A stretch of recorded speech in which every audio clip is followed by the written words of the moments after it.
Alright guys, here's the quiz review for quiz 1.5 to 1.7. Alright, we're going to go 2 questions at a time. 1 and 2. Question 1 is going to look like this. Question 2 is going to look like that. Obviously different numbers, but the scenarios are all the same all the way down here. Now, c squared equals 16. So we're looking for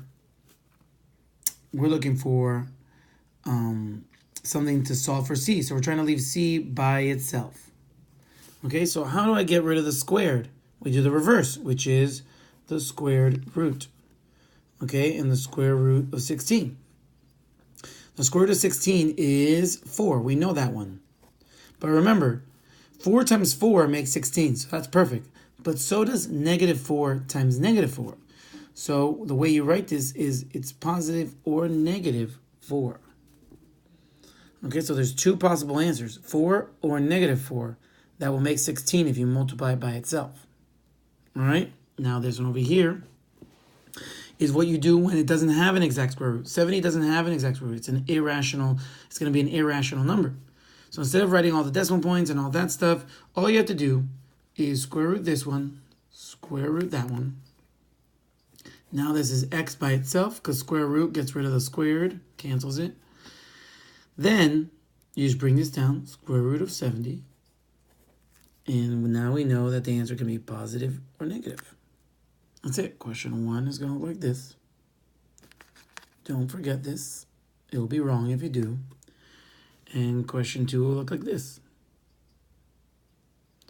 Okay. Question 3 and 4 are dealing with cube roots. To get rid of these 3's in the problem, we have to do the cube root, which cancels the 3 right here. Okay, so now we have r by itself. But whatever we do to one side, we have to do the other. And we have to cube root this one. This one we know 3 times 3 times 3 makes 27. So we know what the answer is 3. This one doesn't have 2 answers. You can't have negative 3 times negative 3 times negative 3 will make 27. That's wrong. Okay, so if this was negative, then this would also be negative. If it's positive, it'll be positive, just like that. For this one, 26 doesn't have a cube root. So when we cube root this side, to get rid of the, now we have v, we have to cube root this side, and it just stays like that. That's it, real simple. So that's 3, and that's probably 4 is gonna look like that. All right, question 5 and 6.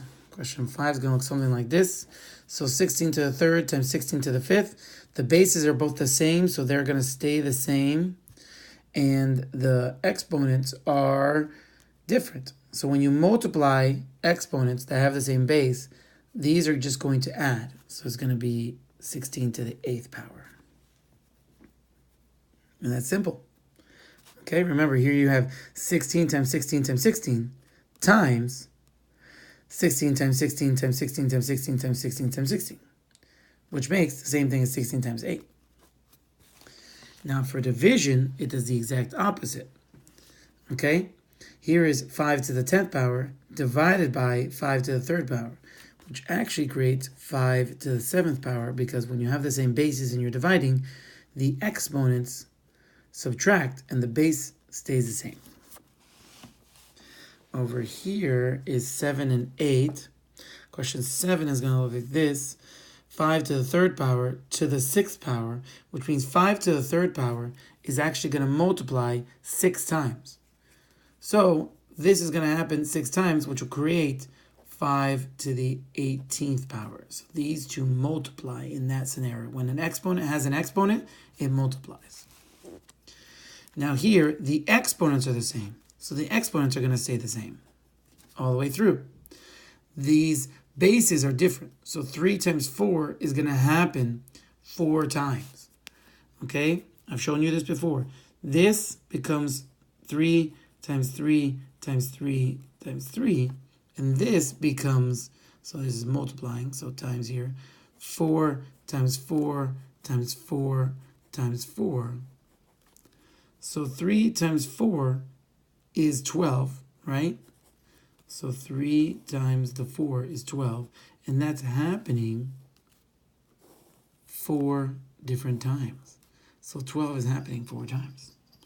So there's the answer. So when the exponents are the same, the exponents stay the same all the way through, and the bases multiply. And then over here, question 9 and 10 are going to look something like this. Remember, any number to the power of 0 is 1. So this is 35 times whatever z is to the power of 0. So all you have to do is know that this is 35 times, what's z to the power of 0? Oh, I don't know what z is. Well, it doesn't matter what z is because anything to the power of 0 makes 1. So it's 35 times 1. It equals 35. The next one here, same situation. 18 divided by 10 to the power of 0. Well, 18 stays the same, but 10 to the power of 0 is 1. That's it. So the answer is 18. Here, question 11 and 12. The 11 is going to look something like this. Tell you, I want the answer still in exponential form, but I want the signs to be gone. Okay? The negative sign here in the exponents. I don't want any negative signs in my answers. So this, we obviously know turns into 1 and 6 over 2, which gets rid of the negative sign. Okay? When you're trying to get rid of a negative in an exponent, or change the sign of the exponent, all you have to do is put it underneath 1, or, because there's a 1 here. So what you're really doing is flipping it. Once you flip it, the sign becomes positive. Okay, for exponents. This works only for exponents. So this is multiplying with negative 3 over 2. Now the exponent's not negative, just that number. So how do you multiply a fraction with something that's not a fraction? You put a 1 underneath it and make it a fraction. So 1 times this gives you negative 3 to the second power divided by 6 to the second power, 6 to the second power. So this simplifies to 1 over 2.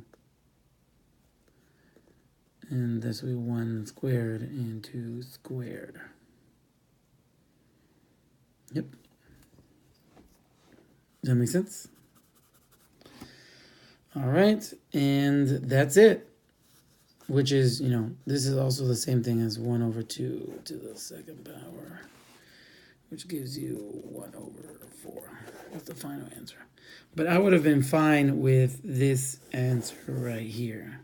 And this should have been negative, and that should have been negative, and that should have been, oh no, yeah, negative. They're all negative.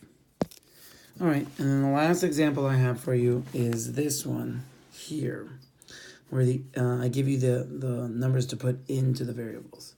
So A becomes 4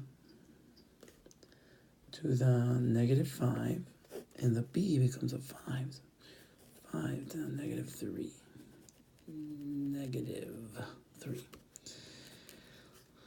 So these signs, I want them to change, so they have to flip. Both of them are negative, so they're both going to flip. So it's actually just going to end up to be my answer. Can I simplify the 5 over 4? No, I cannot. This is done. Done. Oh, that was horrible. D-O-N-E.